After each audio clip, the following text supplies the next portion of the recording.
সকাল সকাল অনিকেতকে tata bye bye see you করে দিয়ে আমি ব্রাশটা সেরে নিয়ে স্নান টান করতে শুরু করে এসে চলে আসলাম পুজো দিতে।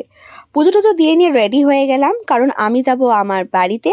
তাই চলে আসলাম চিকুকে সাথে নিয়ে আমার বাড়িতে, দিয়ে একটু আয়নায় সামনে গিয়ে একটু পোস্ট হোস্ট দিচ্ছিলাম আর চিকুর সাথে খুনসুটি করছিলাম।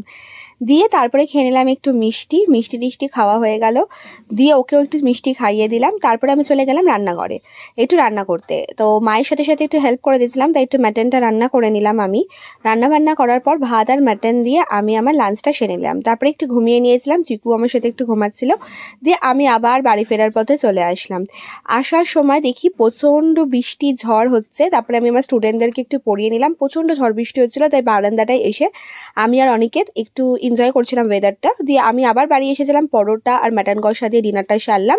তারপরে এই সুন্দর ওয়েদারে ওর সাথে গাড়িতে করে আবার বাড়ির পথে ফিরলাম, দিয়ে পাওভাজি দিয়ে ডিনারটা শেষ করলাম।